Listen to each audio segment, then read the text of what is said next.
Bem, parece que o interesse pelo meu trabalho tem a ver com o seguinte, né? É que eu procuro fazer uma leitura de tendências, né? De modo que, enfim, quer dizer, eu consiga, ao mesmo tempo, fazer uma prospecção, né, e uma projeção, não a médio prazo, do que estaria acontecendo com as subjetividades e com o laço social, né? Aquilo que nós, psicanalistas, chamamos de o grande outro, o campo do outro, né? Bem, como psicanalista, eu tenho que começar pela minha clínica, né? Esse é um imperativo, né, para um psicanalista, começar pela sua clínica, né? Começar, portanto, pelo singular, né? O que é que eu tenho testemunhado na minha clínica, né? Eu tenho testemunhado uma certa mudança no discurso dos sujeitos, né? O que seria essa mudança? Cada vez mais os sujeitos estão falando menos, né, dos seus sintomas, não? Falando cada vez menos de sua história familiar, né? Falando cada vez menos de seu passado e se situando em um instante, como se eles estivessem congelados nesse instante e angustiados. Portanto, como psicanalista, isso começou a chamar a minha atenção profundamente, né? Eu comecei a refletir sobre o sentido dessa mudança, não? Porque essa mudança ela não tem a ver, me parece, como tendência, não é? Não tem mais a ver com a célebre tríade freudiana da inibição, sintoma e angústia, não é? Que era a tríade com a qual normalmente os pacientes os sujeitos vêm procurando uma análise, não é? Atualmente, os sujeitos procuram uma análise menos por estarem com este ou aquele sintoma e muito mais por estarem angustiados. Se nós pensarmos do ponto de vista do Lacan, não? A minha formação é uma formação lacaniana em psicanálise, Lacan nos diz que a angústia ocorre, não? Quando o sujeito se vê, de algum modo, sem meios simbólicos, né, para responder a essa angústia. E mais ainda, o sujeito ele se constitui no campo desse outro, desse grande outro, como diz o Lacan, né, no campo da linguagem, no campo da cultura, no campo dos significantes que o representam. Né.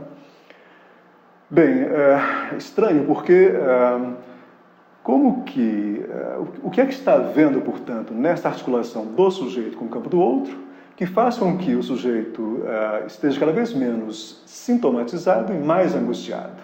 É curioso, quer dizer, porque a clínica freudiana ela vai se estruturar a partir de um sujeito com sintomas e capaz de se valer de meios simbólicos, valer do discurso, da cultura, da fala, etc., para dar conta desse sintoma, falar desse sintoma, de algum modo, produzir um certo enxugamento nesse sintoma, não?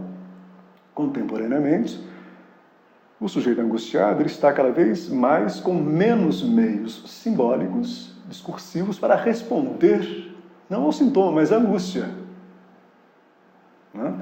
O problema me parece grave, porque se eu não tenho meios simbólicos para responder à minha angústia, eu vou responder a ela como? Bem, o que é que resta ao sujeito diante desta dessimbolização, como diz o Denis Robert Dufour?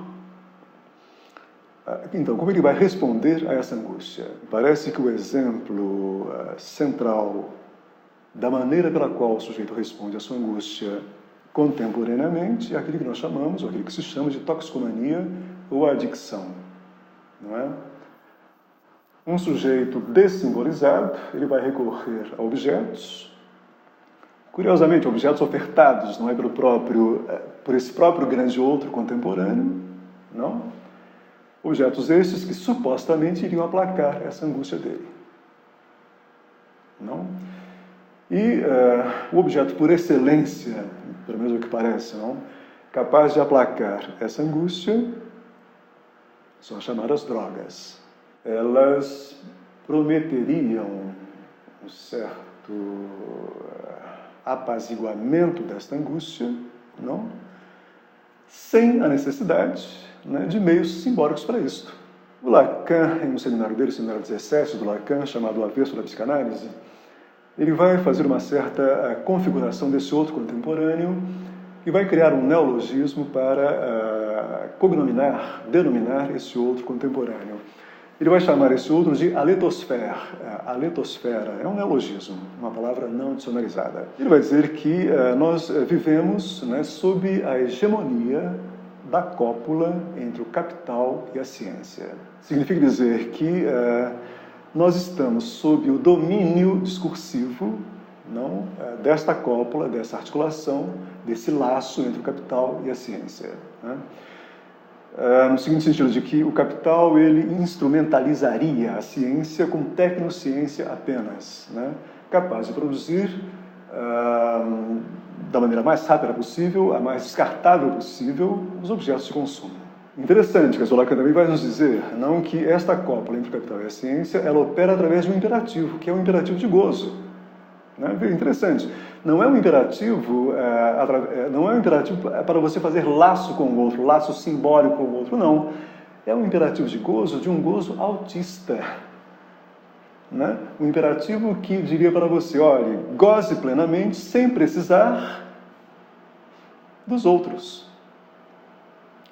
sujeitos. Não é? Agora, veja, é uma oferta de gozo, de um gozo pleno. Isso é que é assustador. E é isso que a clínica psicanalítica cada vez mais testemunha. Não?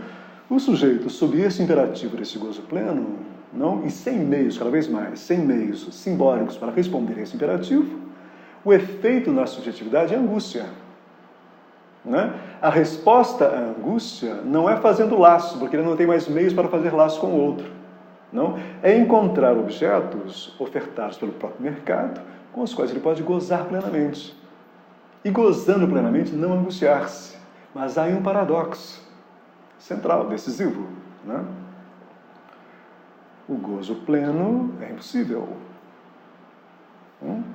Se o mercado, se essa cópula capital-ciência me oferta não, a promessa de um gozo pleno através do consumo dos objetos, se eu não posso gozar plenamente, a resposta em mim, ou melhor, o efeito em mim é angústia. Como que eu posso aplacar essa angústia? Bem, cada vez mais estou sem meios simbólicos para isto. Resta-me, portanto, recorrer aos objetos que o próprio mercado oferece para aplacar a minha angústia. Mas eu recorro a eles para gozar plenamente. Ao invés da minha angústia diminuir, ela aumenta. Não é? Não. É um círculo que não é um círculo virtuoso, é um círculo vicioso. Não é? E só para acrescentar, quer dizer, as chamadas drogas, não? Eu costumo dizer, ao invés de serem algo absolutamente fora, não desta cópula entre o capital e a ciência, pelo contrário, quer dizer, as drogas, talvez eu diga aqui algo que choca um pouco, mas as drogas ilícitas, não, ditas ilícitas, não é? Elas são a fina flor desta cópula entre o capital e a ciência, não? Digamos, quer dizer, elas são o que de melhor, não, esta cópula pode oferecer ao mercado. Por quê? Porque são elas que, digamos, fazem, digamos, quer dizer, como que prometem, né, da melhor maneira esse gozo pleno.